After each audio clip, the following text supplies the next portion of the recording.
ወመንፈስ ቅዱስ አሐዱ አምላክ አሜን። ክቡራት ሰማዕትና ብዛዕባ መጻጉዕ ቅኔ ክነቅርብ ኢና ትከታተሉና ብክብሪ ንዕድም ኢተቀጽዐ ወልድ መጻጉዕ ደዌ ወሃጉል እስመ እዴሁ ፈነወ ውስተ ገጸ ወልድ ጻሂል ናይ ጥፍኣትን ናይ ደዌን ቆልዓ መጻጉዕ ኢዱ ናብ እግዚአብሔር ወልድ ገጽ ጻሕሊ ሰዲዱ እዩ እሞ ኣይተቀጽዐን። ብናይ ሕጊ ናይ ወለድና ናብ ጻሕሊ ኢዱ ዝሰድድ ቆልዓ እንተኮይኑ ኣይተቀጽዐን፣ ስዲ እዩ ኣይተቀጽዐን ይበሃል።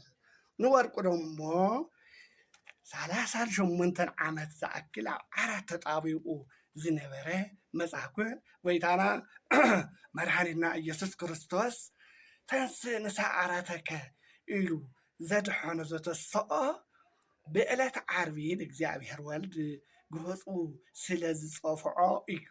ዘአምላክየ ይበለና ኣብ መጻጉዕ ደዌ ዘታሕት እይወርድ እምላዕለ ርእስየ ጸላኢ ዓራት ዘያጸምእ ምክረ ዘመክረወ ዘመንክራት ወልድ ገባይት ናይ ታሕቲ ናይ ደዌ ኣቦ መጻጉዕ ኢልና ናይ ወልድ ናይ መንክራት ሰራሕተኛታት ምክሪ ዝሰምዕ ጸላኢ ዓራት ካብ ርእሰይ ይወርድ ኢልና ንሰሙ ሓደ ሰብ ኣደጋጋሚ ነገራት ዝለዓል ምክሪ እናሰምዐ እንተኮይኑ እንታይ ይብል?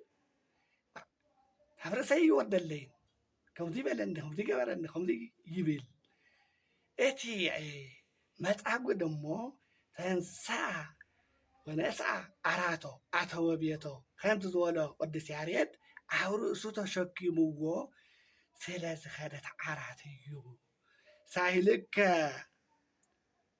ማህሌት ዘተወለድኪ እምነ ኣጋዕዚት ኣክሱም እግዝእተ ያሬድ ኣውቺ ዘይነብር ምድረ ምስጢረ ቅኔ ሕገ ጽዮን እግዚአብሔር ይሃሉ ምስሌኪ። ኣብ ናይ ቅኔ ምስጢር ምድሪ ዝነብር ኣቦኺ ያሬድ ኣዶ ኣብ ኣጋዕዚት ኣክሱም ተወለድኪ እኖ ማህሌት እግዚአብሔር ምሳኺ ይኹን እግዚአብሔር ምሳኺ ይሃሉ ይበሃል ነሰሙ።